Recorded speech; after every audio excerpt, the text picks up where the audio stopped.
وعلى آل بيته الطيبين الطاهرين المعصومين المظلومين المنتجبين المنتخبين واللعنة الدائمة على أعدائهم أجمعين من يومنا هذا إلى قيام يوم الدين أما بعد فقد عباس جواب کچھ نہیں دیا لیکن اپنے سر کو جھکا کر خیمے کے در پر بس کھڑے ہو گئے۔ امام حسین پوچھتے ہیں کہ عباس کچھ کہنا چاہتے ہو نا؟ کہ مولا اگر اجازت ہو تو ایک جملہ کہنا چاہتا ہوں۔ کہ کیا جملہ ہے؟ کہ مولا صبح سے آتا رہا ہوں، آپ نے کہا لشکر کے علمدار ہو، میں چلا گیا، لیکن مولا وہ لشکر ہی کہاں رہا جس کا میں علمدار ہوں؟ مولا وہ لشکر ہی کہاں رہا جس کا میں علمدار ہوں؟ آپ نے ہمیشہ مجھے یہ کہہ کر واپس کیا لشکر ہی کہاں رہا؟ تو وہ عباس جو رن میں جانے کی اجازت کے لیے آئے ہیں، جب انہوں نے العطش کی آواز کو سنا تو العطش کی آواز کو سننے کے بعد میں امام کو اس کی طرف متوجہ کیا اور اس عباس کو جو مقتل میں جانے کی اجازت مانگ رہے تو ان کو جب کہا کہ جاؤ پانی کی سبیل کرو تو اپنی اس ڈیوٹی کو بھی، اپنی اس ذمہ داری کو بھی انہوں نے بخوبی انجام دینے کے لیے قبول کیا ہے، کیونکہ مولا نے کہا ہے۔ عباس کربلا یہ وہ مقام ہے جو ہم کو یہ بتاتا ہے شجاعت، یعنی یہ کہ میرا مولا مجھ سے جو کہے گا، میرا مولا مجھ سے جو چاہے گا میں اس کام کو کروں گا۔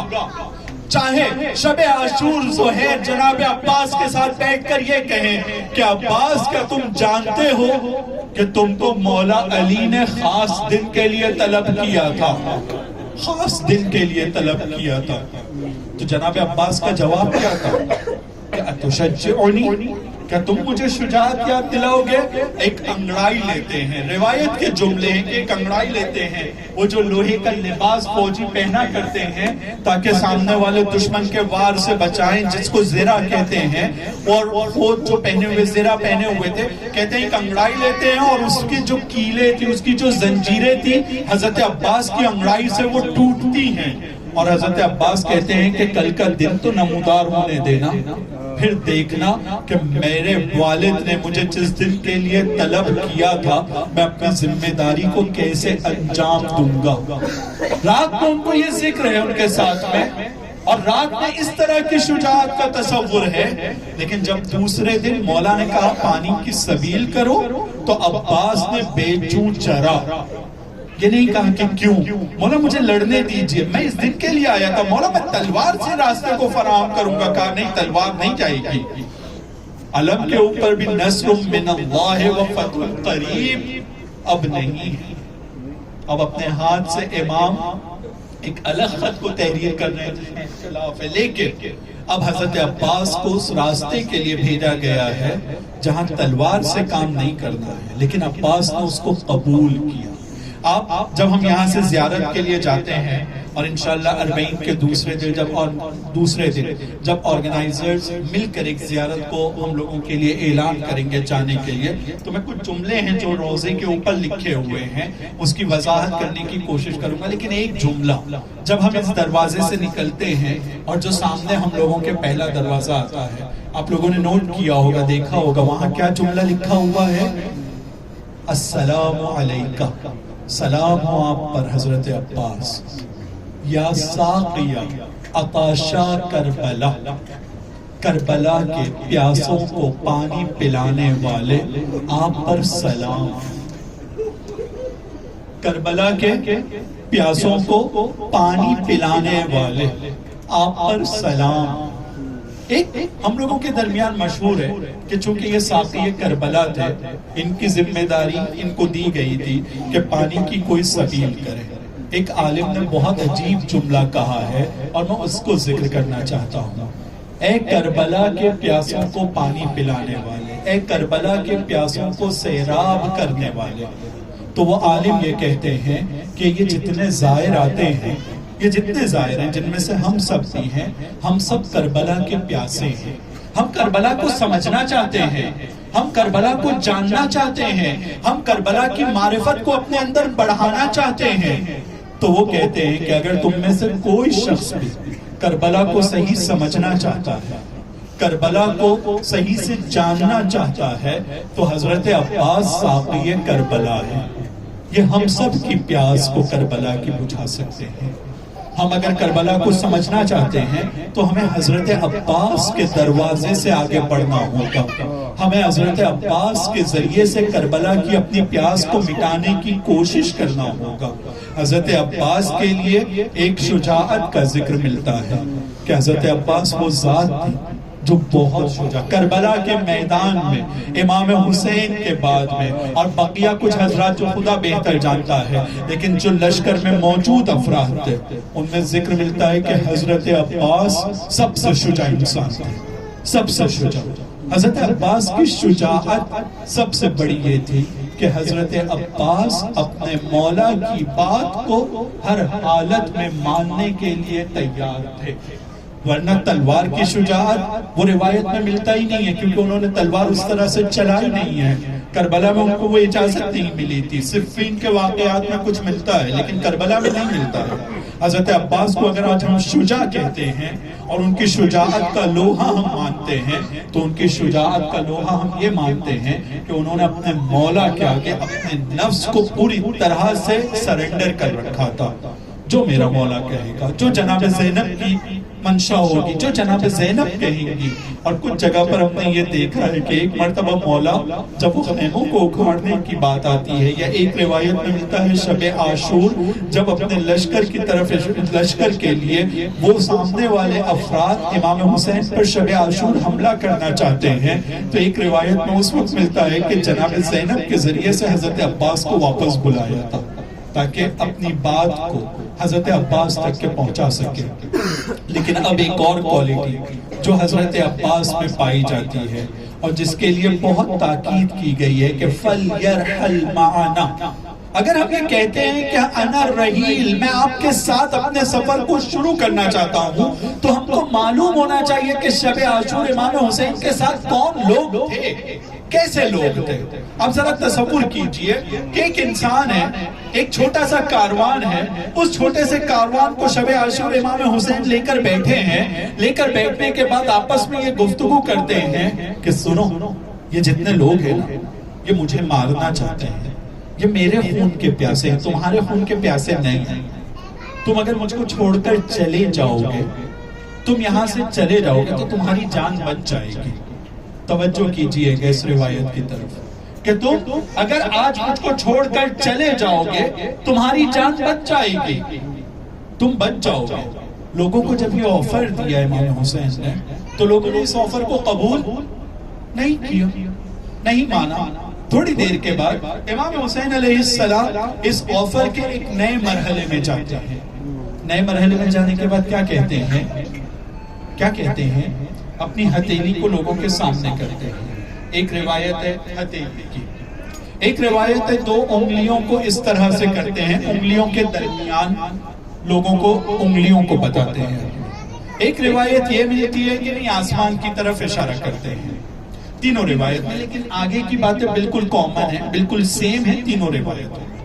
ہتھیلی کو آگے کرتے ہیں، انگلیوں کے درمیان اشارہ کرتے ہیں یا آسمان کی طرف بتاتے ہیں، کہتے ہیں حبیب چھوڑ کر مجھے چلے جاؤ، چلے جاؤ، جنت میں تمہارا وہ مقام ہے، جنت میں تمہارا اس جگہ درجہ ہے، میں جنت کا سردار تمہیں جنت کا وعدہ کرتا ہوں کہ تمہیں جنت ملے گی، تمہیں جنت مل گئی حبیب، جنت میں تمہارا یہ مقام ہے، زہیر جنت میں تمہارا یہ مقام ہے۔ اور دوسرے تمام جو اصحاب موجود ہیں ایک ایک صحابی کا نام لیتے ہیں، اس کو جنت میں اس کا مقام بتاتے ہیں، کہتے ہیں جاؤ تم مجھے چھوڑ کر، جاؤ نکلو یہاں سے، مجھے چھوڑ دو، یہ میرے خون کے پیاسے ہیں، جاؤ مجھے چھوڑ کر، جاؤ مجھے چھوڑ کر۔ کیا جواب آتا ہے سامنے سے؟ ایک شخص کھڑا ہوتا ہے، کھڑا ہو کر کہتا ہے کہ اے مولا، اے میرے آقا، اے میرے سید و سردار، کیسے ممکن ہے کہ ان دشمنوں کے درمیان ہم آپ کو اکیلے چھوڑ کر چلے جائیں اور اپنے اس جنت کے مقام کو لے کر بس خوش ہو جائیں؟ کیسے ہو سکتا ہے؟ مولا، اگر ہم کو 1000 مرتبہ مارا جائے گا اور 1000 مرتبہ مارنے کے بعد ہمارے بدن کے ٹکڑے ٹکڑے کیے جائیں گے، ٹکڑے ٹکڑے کیے جائیں گے، اور ان ٹکڑوں کو پھر ملا کر بعد میں زندہ کیا جائے گا اور کہا جائے گا کہ تمہارا امام دشمنوں میں گھرا ہوا ہے، تو میں اس کے بعد بھی آپ کے اوپر اپنی جان کو قربان کرنے کے لیے تیار رہوں گا۔ توجہ کیا آپ نے؟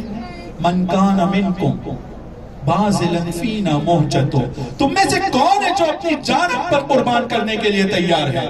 تو ایک شخص کھڑے ہو کر کہتا ہے 1 بار نہیں، 2 بار نہیں، 10 بار نہیں، 100 بار نہیں، 1000 بار بھی، 1000 بار بھی اگر مجھ کو کہا جائے گا کہ مولا پر جان قربان کرنا ہے تو میں اپنی جان قربان کرنے کے لیے تیار ہوں۔ تبھی امام حسین نے کہا تھا کہ اے خدا تو گواہ رہنا، جیسے اصحاب مجھ کو ملے ہیں، نہ میرے نانا کو ملے ہیں، نہ میرے پاپا کو ملے ہیں، نہ میرے بھیا کو ملے ہیں، کیونکہ یہ اصحاب کی کوالٹی یہ تھی کہ ان کو اس بات کا احساس ہو گیا تھا کہ امام کو کبھی تنہا نہیں چھوڑنا۔ امام اگر ہمیں جنت کا وعدہ بھی کر رہے ہیں تو امام کے ساتھ میں ہمیں رہنا ہے، امام کو تنہا نہیں چھوڑنا ہے کہ ہم کو ہمارا حصہ مل گیا اور بس ہم اپنی زندگی میں خوش ہو جائیں، اپنا حصہ حاصل کر لیں اور پھر امام اور ان کے کاروان کے ساتھ، اہل حرم کے ساتھ کیا ہو ہمیں کوئی مطلب نہ ہو۔ نہیں، ہم کو امام کے ساتھ رہنا ہے، امام کو کسی عالم میں تنہا نہیں چھوڑنا ہے۔ عزیزوں اور عزاداروں، ہم جس زمانے میں بھی رہتے ہیں اس زمانے میں ہمارا ایک امام ہے، ہمارا ایک امام ہے۔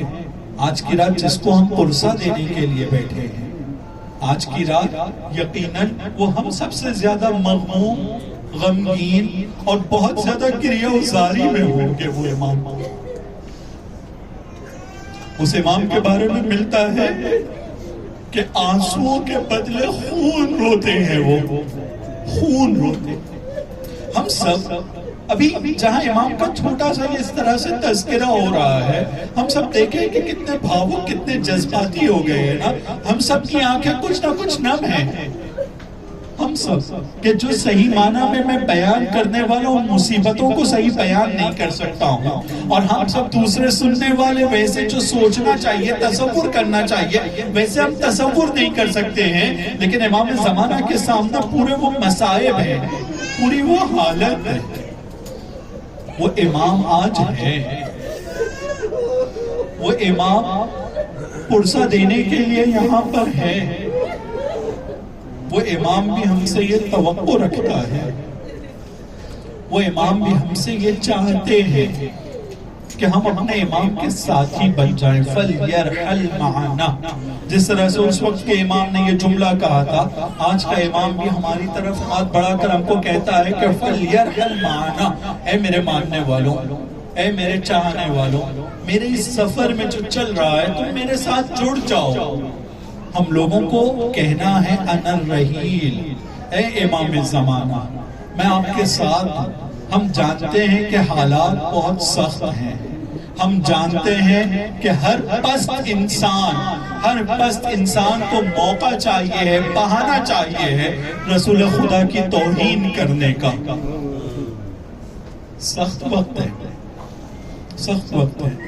ہم سب اس بات کو جانتے ہیں کہ کتنا آسان ہو گیا ہے، کتنا آرام سے ہوتی ہے آج کے زمانے میں رسول کی توہین، کتنی آسانی سے دنیا کے کچھ ملکوں میں، جس میں سے ہمارے ملک میں بھی قرآن کی توہین اب کتنی آسان ہو گئی ہے۔ کچھ ملکوں میں قرآن کو چلانا کتنا آسان ہو گیا ہے۔ اب ذرا تصور کیجئے کہ نیزے پر جس کی تلاوت مولا حسین نے کیا تھا، اور ہم اس مصیبت کو سن کر گریہ کرتے ہیں، جس کی تلاوت نیزے پر مولا حسین نے کیا تھا، آج اس کو جلانا کتنا آسان ہو گیا ہے۔ اور یہ پست لوگ، یہ لعین افراد، یہ چھوٹی فکر کے لوگ کتنی آسانی سے اس کام کو کرتے ہیں۔ لیکن امام زمانہ کے دل پر کیا گزرتی ہوگی جب وہ دیکھتے ہوں گے کہ میرے جج رسول خدا کا مذاق اڑایا جا رہا ہے، ان کی توہین کی جا رہی ہے، جب وہ یہ دیکھتے ہوں گے کہ قرآن کو چلایا جا رہا ہے، کیا گزرتی ہوگی۔ اور پھر ہم سے کہتے ہوں گے کہ آؤ میرے ساتھ آ جاؤ میرے ساتھ۔ ہم سب کی ذمہ داری ہے کہ ہم سب اپنی معرفت کو قرآن کے لیے بڑھائیں۔ ہم سب کی ذمہ داری ہے کہ جس ماحول میں، جس جگہ ہم رہتے ہیں، وہاں رسول کے بارے میں پڑھیں اور دنیا کو بتائیں کہ اس دنیا کے اندر رسول سے زیادہ درد والا انسان، درد مند انسان انسانیت کے لیے کوئی نہیں آیا ہے۔ رسول ہم سب کے لیے، ہر انسان کے لیے، ہر دوسرے انسان کے مقابلے میں زیادہ درد مند تھے۔ وہ اپنے اوپر پتھروں کو، وہ اپنے راستے میں کانٹوں کو برداشت کرنے کے لیے تیار تھے، لیکن دوسرے تمام انسانوں کو جہالت سے نکالنے کے لیے جو قربانی رسول نے اور ان کے خاندان نے دی ہے، کوئی نہیں دے سکتا تھا وہ قربانی، کوئی نہیں دے سکتا تھا وہ قربانی۔ ہم سب کو اس بات کی ذمہ داری ہے، ہم سب پر، کہ ہم سب اس بات کو سمجھیں کہ ہماری ذمہ داری ہے کہ رسول خدا کے اس راستے کو اور رسول خدا کو پہچانوانے کے لیے امام حسین کے جملے ہیں نا، ہم سب نے سنا ہے۔ مدینے سے نکلنے کے وقت کہتے ہیں کیوں نکل رہا ہوں میں مدینے سے؟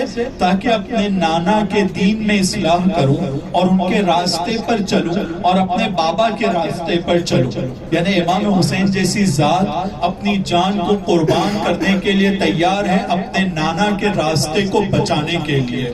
دعائے عرفہ میں امام حسین کہتے ہیں کہ خدا تو نے مجھ پر بہت ساری نعمتوں کو نازل کیا ہے، میرے ماں باپ نعمتیں، یہ سانس، یہ دنیا، یہ بدن اور دوسری بہت ساری نعمتیں تو نے مجھ کو دیا ہے، لیکن سب سے بڑی نعمت جب امام کہتے ہیں تو ایک نعمت کی طرف اشارہ کرتے ہیں، کہتے ہیں کہ تیری بڑی نعمتوں میں سے ایک نعمت یہ تھی کہ تو نے مجھے رسول کے بعد اس دنیا میں بھیجا ہے، رسول جیسی نعمت کو تو نے مجھے درک کرنے دیا ہے۔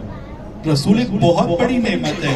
قرآن کے اندر خداوند عالم جہاں نعمتوں کو گناتا ہے فَبِأَيِّ آلَاءِ رَبِّكُمَا تُكَذِّبَانِ، اور بہت ساری نعمتوں کو تو کہتا ہے کہ کن کن نعمتوں کو جھٹلاؤ گے، لیکن کچھ نعمتوں کو گناتے ہوئے کہتا ہے کہ ہم نے تم پر احسان کیا ہے، صرف نعمت دیا نہیں ہے بلکہ احسان کیا ہے۔ ان نعمتوں میں سے ایک نعمت کے جس کو خدا کہتا ہے کہ ہم نے تم پر احسان کیا ہے، ہم نے تم کو یہ زندگی دے کر، یہ بدن دے کر، یہ ماں باپ دے کر، یہ دنیا دے کر، یہ کائنات دے کر نہیں، بلکہ رسول کو دے کر تم پر ہم نے احسان کیا ہے۔ رسول کی نعمت سب سے بڑی نعمت ہے جو خدا نے ہم کو دیا ہے۔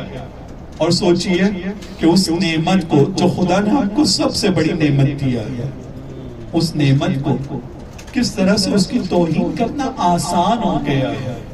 یقیناً جس نے بھی ان سے ٹکر لی ہے، اگر وہ قابل ہدایت نہیں تھے تو خدا نے ان کو نیست و نابود کیا ہے اور کرے گا، یقیناً نیست و نابود کرے گا۔ یہ ہم لوگوں کے امتحان کا وقت ہے، یہ ہم لوگوں کی آزمائش کا وقت ہے کہ وہ تو خدا اپنا کام کرے گا، لیکن جب تم نے رسول کی توہین ہوتے ہوئے دیکھا تو تم نے رسول کے بارے میں دنیا کو بتانے کی کیا کوشش کیا ہے؟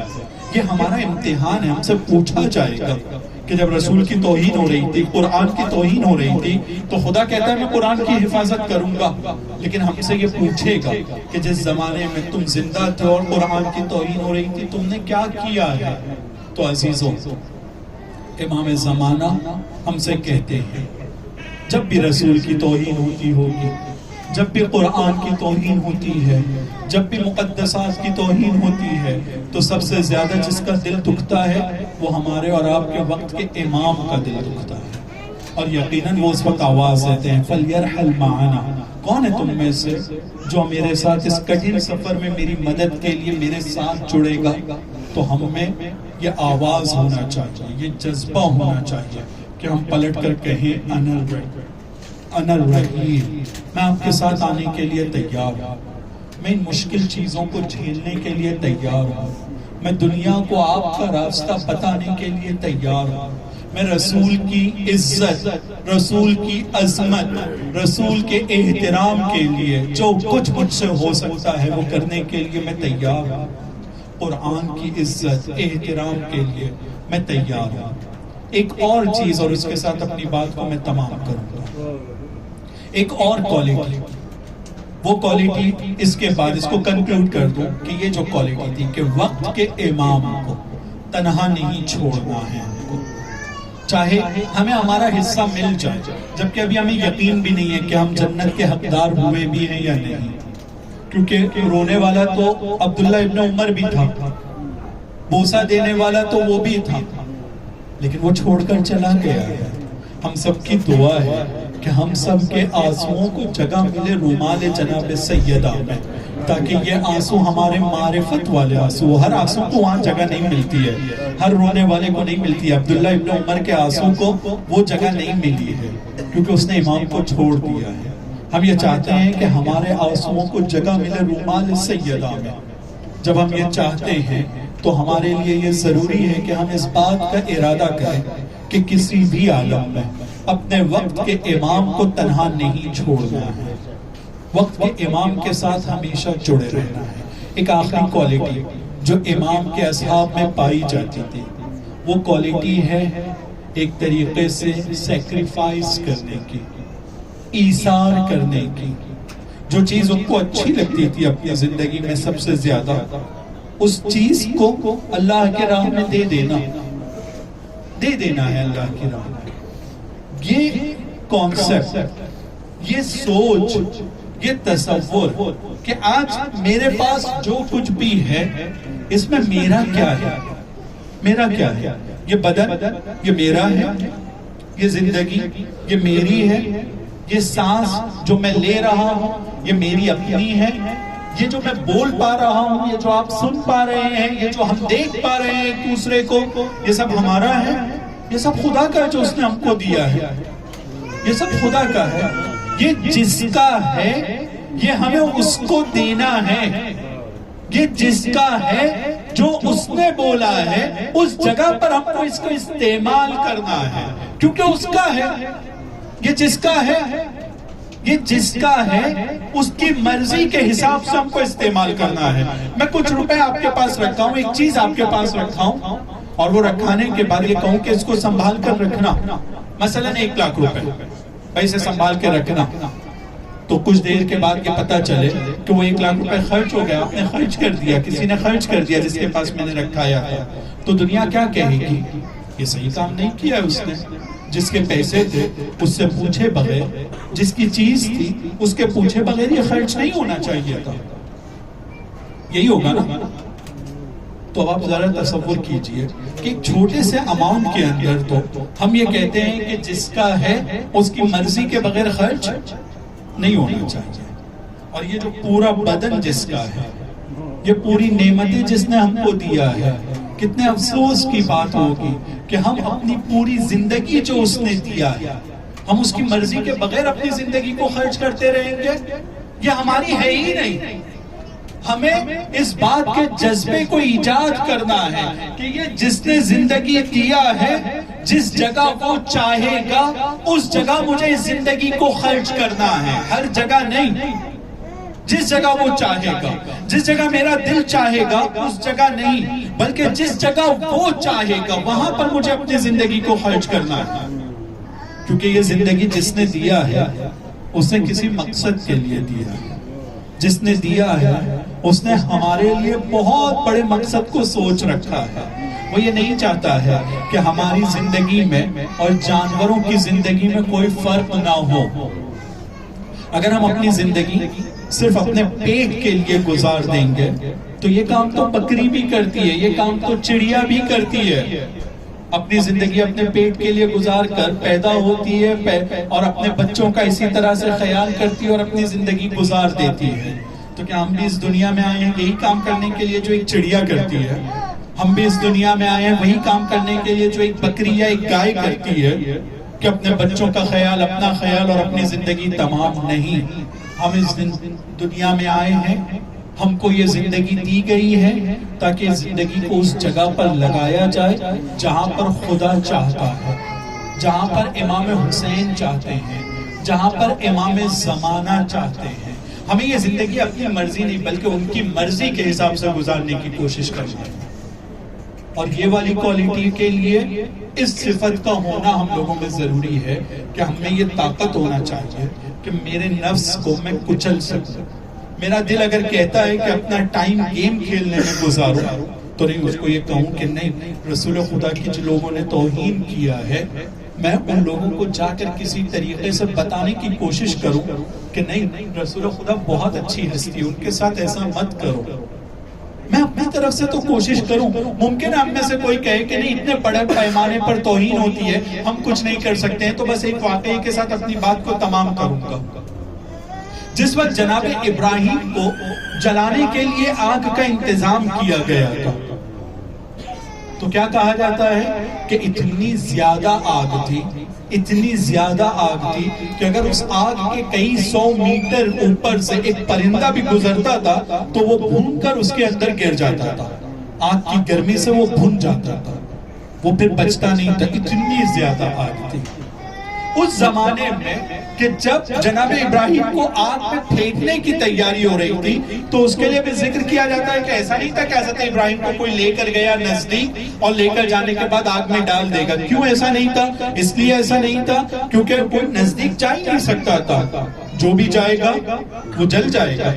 اب آپ تصور کیجئے کہ ایک انسان کو جلانے کے لیے، ایک انسان کو ظاہراً مٹانے کے لیے اتنی بڑی آگ کا انتظام کیا جاتا ہے کہ جس کے نزدیک بھی کوئی نہیں جا سکتا ہے۔ تو منجنیق یعنی ایک ایسی چیز کو تیار کیا ہے کہ جس کو گھمایا جائے گا بہت تیزی سے، اور اس کے اندر حضرت ابراہیم کو بٹھایا گیا ہے۔ گھمانے کے بعد ایک مرتبہ ان کو وہاں پر پھینکا جائے گا دور سے، تاکہ یہ منجنیق جب گھومتی ہے اور گھومنے کے بعد ایک ٹائپ کی رسی جو لکڑیوں کے درمیان ہوتی ہے اس کو تیزی سے گھماتے ہیں، اور گھمانے کے بعد جو چیز اس کے اندر رکھی گئی ہے اس کو ایک جھٹکا دیتے ہیں تو وہ اڑ کر جاتی ہے دوسری جگہ پر، اس کو منجنیق کہتے ہیں۔ حضرت ابراہیم کو منجنیق سے پھینکنے کی کوشش کی جا رہی ہے اور یہ تیاری کی جا رہی ہے۔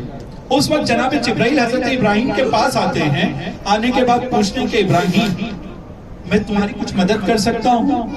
کہ مجھے مدد تو چاہیے لیکن تم سے نہیں، خدا سے چاہیے۔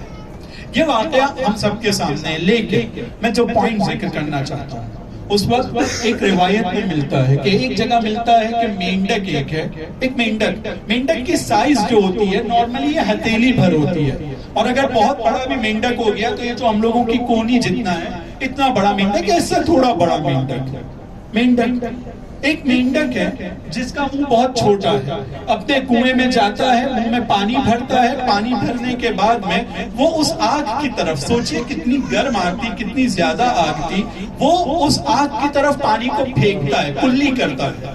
کیوں کر رہا ہے وہ یہ کام؟ وہ یہ کہتا ہے کہ دیکھ رہے ہو کہ نبی کو جلانے کی کوشش کی جا رہی ہے، رسول کو جلانے کی کوشش کی جا رہی ہے، میرے سے جتنا ہو سکتا ہے مجھے اتنا ان کو بچانے کی کوشش کرنا ہے۔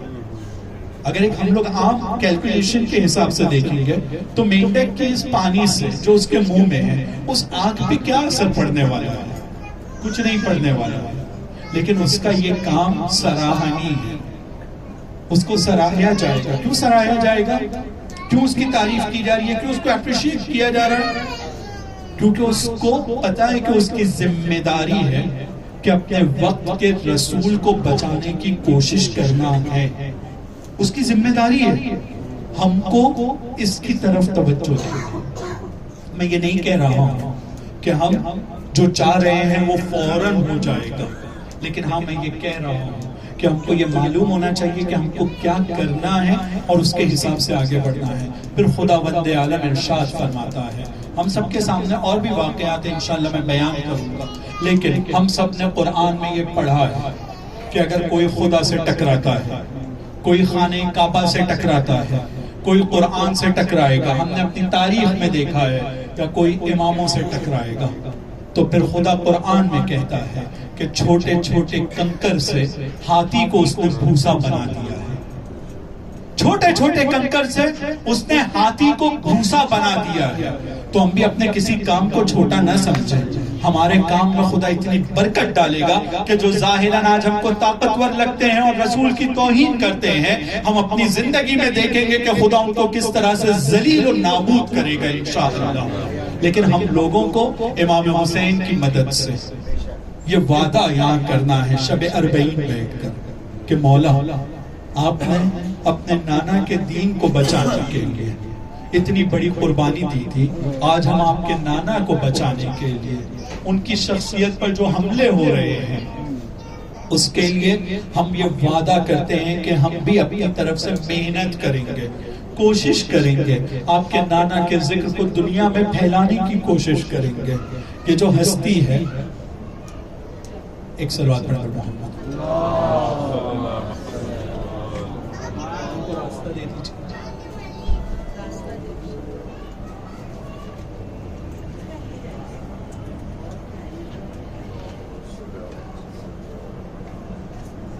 اور ایک صلوات پڑھ کر محمد.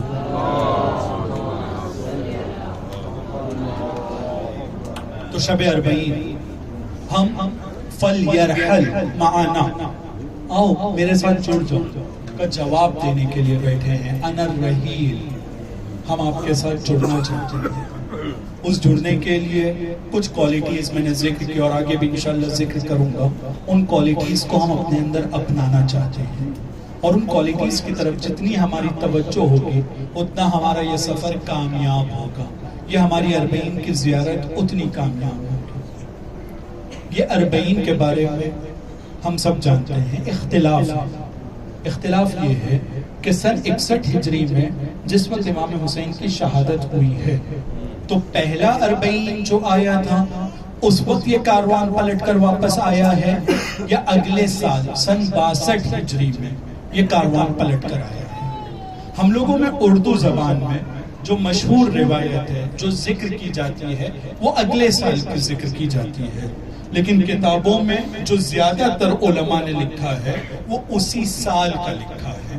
اس کے پیچھے علماء ایک نقطہ بیان کرتے ہیں، اور وہ نقطہ یہ بیان کرتے ہیں کہ جناب امام حسین علیہ السلام کی شہادت کے بعد امام سجاد، جناب زینب، جناب فاطمہ کبریٰ، جناب ام کلثوم، توجہ کیجئے گا، صرف مرد افراد نہیں بلکہ بیویوں کا ذکر یہاں پر بہت زیادہ تاکید سے ہے، خواتین کا ذکر. علماء کہتے ہیں کہ اگر جناب زینب نہ ہوتی تو کربلا میں دفن ہو جاتی. کربلا کو کربلا سے نکالنے والی ذات اور کربلا کو دنیا تک کے پہنچانے والی ذات وہ کون ہے؟ جناب زینب سلام اللہ علیہا، ایک خاتون ہے. یعنی کربلا میں جتنا مردوں کی شہادت اور اصحاب حسین، انصار حسین، جوانان بنی ہاشم کی شہادت کا اس کی عظمت ہے، اس کا معیار ہے. جناب زینب اگر نہ ہوتی تو کربلا میں دفن ہو جاتی. جناب زینب نے بہت بڑی قربانی پیش کی ہے، میں بھی ذکر کروں گا، لیکن اس روایت کو اور اس نقطے کو ذکر کرنا چاہتا ہوں. جناب زینب کے بارے میں ملتا ہے، علماء کہتے ہیں کہ ان کے خطبوں میں، ان کے بیانات میں وہ تاثیر تھی، وہ امپیکٹ تھا، وہ اثر تھا کہ یزید کچھ ہی دنوں میں مجبور ہو جاتا ہے ان کو آزاد کرنے کے لیے. کچھ ہی دنوں میں، وہ ان کو زیادہ دنوں تک کے قید نہیں رکھ پا رہا تھا،